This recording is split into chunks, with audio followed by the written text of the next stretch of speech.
right.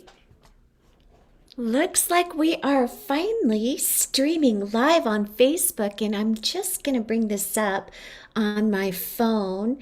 Hey, there we are. Okay. Hi, everybody.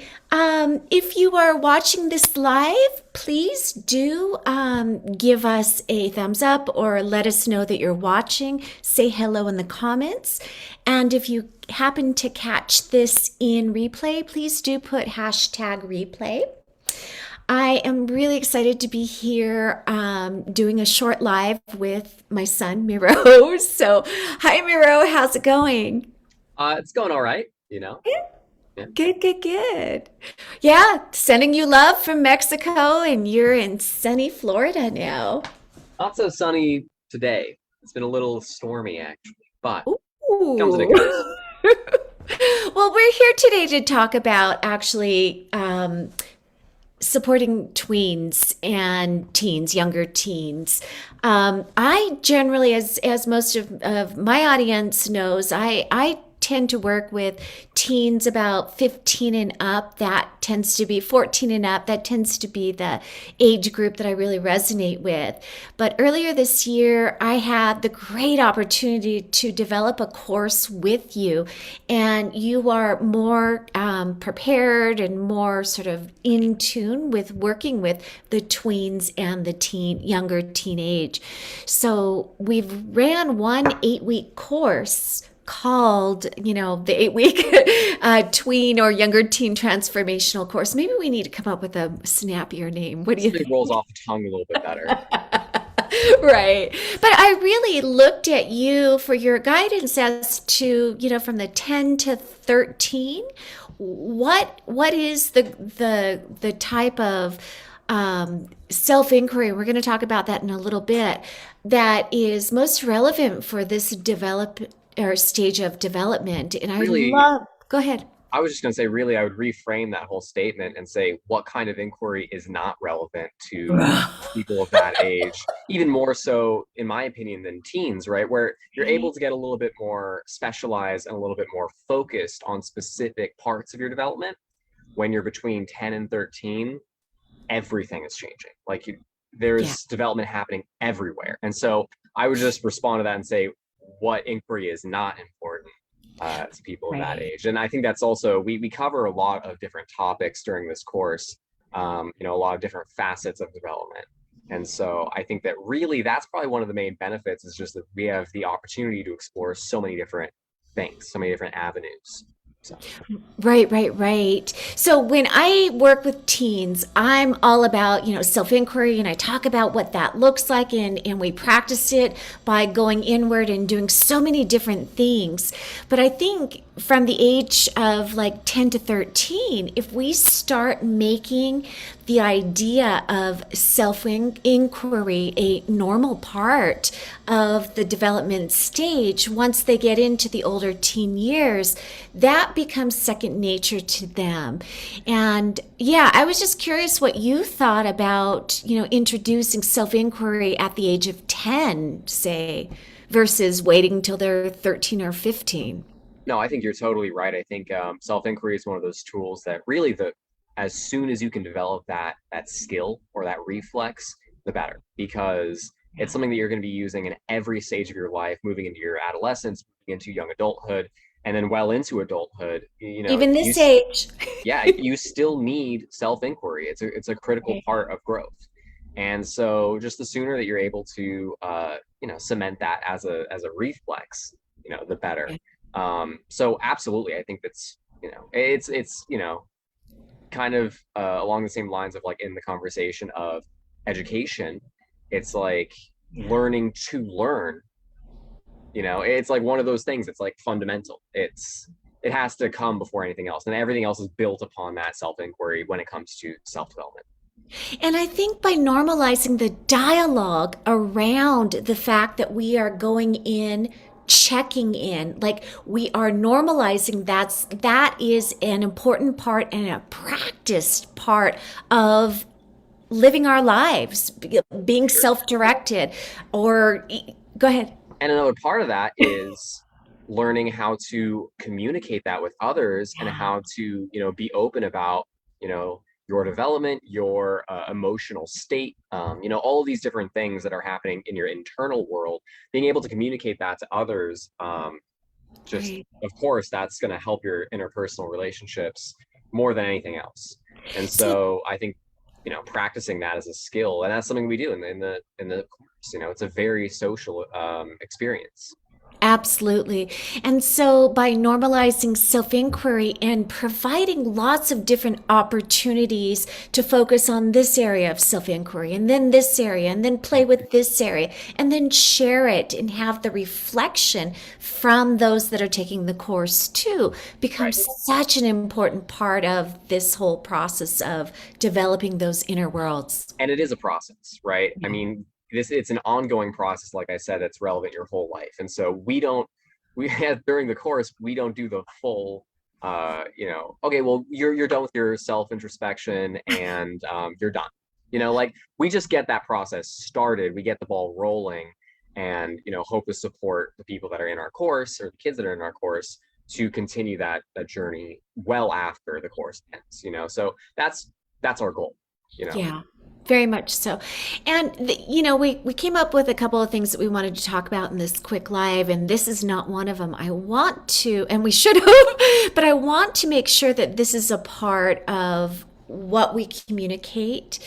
It's never about the authority of us teaching them to do that. It's the way that we facilitate these sorts of inquiries is truly through collective and partnership inquiry and through facilitation. Like, facilitation does not mean to start from the top down and say you must do this. It's about providing a safe space in order to go to those places that may be unfamiliar and without judgment.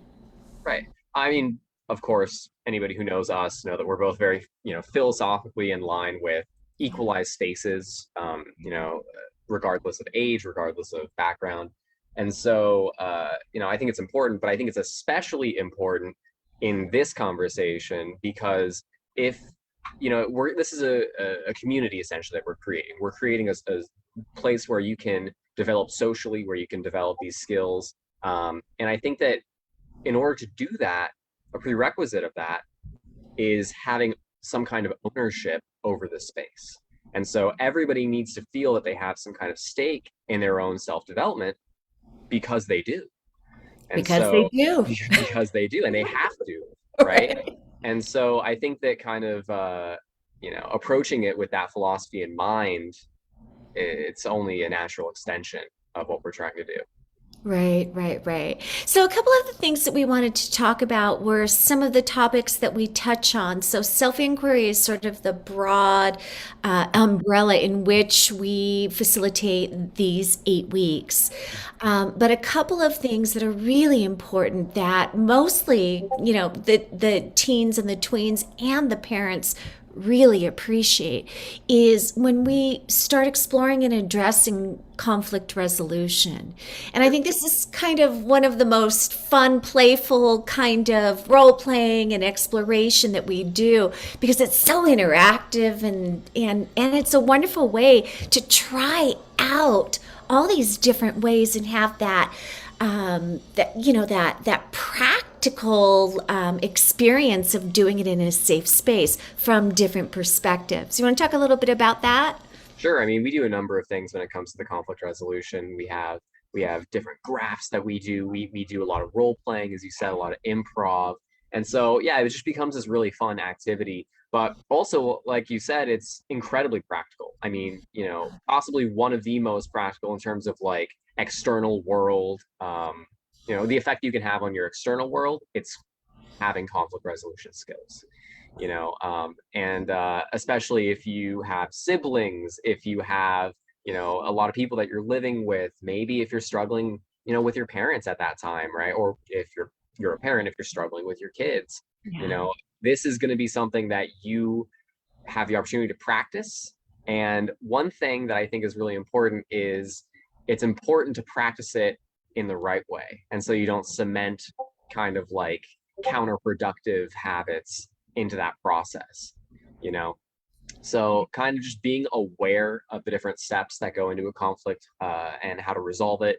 I think it's really important, Yeah. to, And one of the things that you touched on, which is something that we touch on in the inquiry and the self, as part of the self inquiry process, is having the practice and ability to recognize when you are basing your behavior on habitual thinking.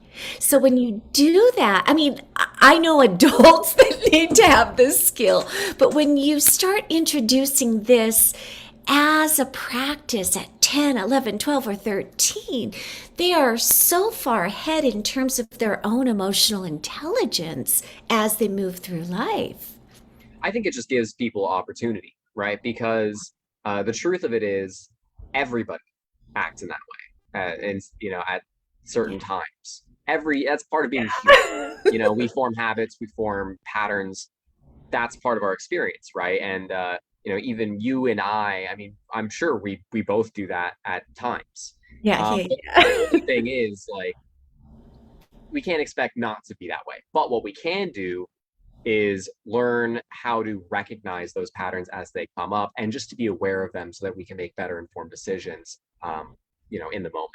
And so I think that that's what it is. We're not about, you can't cure that kind of thinking. It's being human. But what we can do Right. is, you know, just be aware of it, just to explore that and have a better understanding of why it is that we think in certain ways.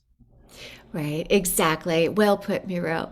One of the other sort of topics that we explore through different sort of, I don't know if you want to call it subcategories, but different explorations is the idea of identity, right? And we know that within the adolescent development, and that really starts around 12 years old, the brain is absolutely wired to start trying on different identities, and whether it's in terms of how we see the world, or things that we like or that we're attracted to in terms of passions or values or that sort of thing. All of these are identities that we're starting to try on.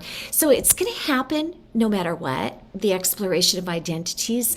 And by shining light and bringing focus into this as a conscious process, it gives us a lot of space to really explore these things in a safe space.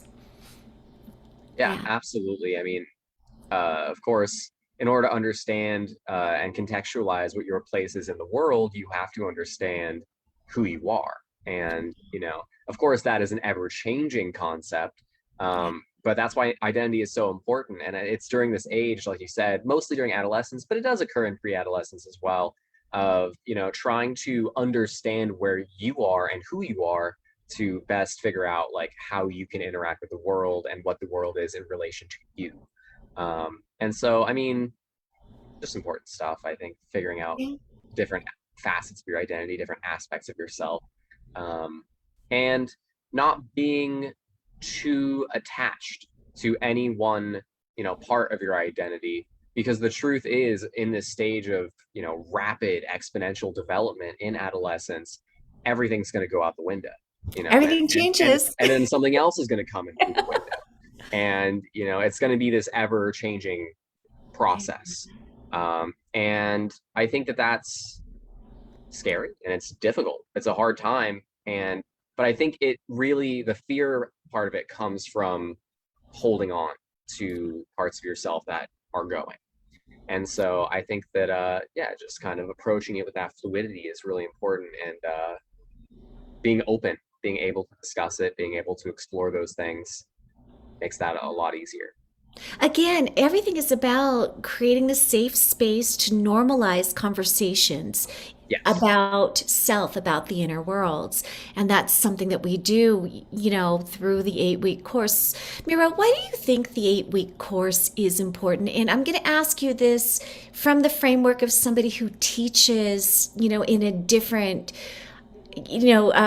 arena, right? You are a self-directed learning facilitator in a sort of online community school setting, and you're not necessarily dealing with the inner worlds, but you and I co-collaborate, addressing inner worlds in the transformational 8-week course for tweens here. So, why do you think this is important, maybe through the reflection of the work that you do with young people in other, ways? I think the main thing that I can see is just off the top of my head is it's important to know, and it's important to not even just to know, but to feel emotionally that you are not alone, that you do not exist in a vacuum, and that there are others who are, within your peer group that are interested in the things that you're interested in, that are going through the same things that you're going through. I think just creating connection is possibly the most powerful tool at our disposal, especially when it comes to self-development. And so, yeah, just shattering that idea of like isolation that sometimes we impose on ourselves Yeah. is really big. And once you realize that you have a community that supports you, that you support, that you have ownership over, it becomes a lot easier to reach out to other people in your life, and it becomes a lot easier to explore these things once you have the language for it. And how do you develop that language? By practicing, by talking with people, by sharing your internal workings.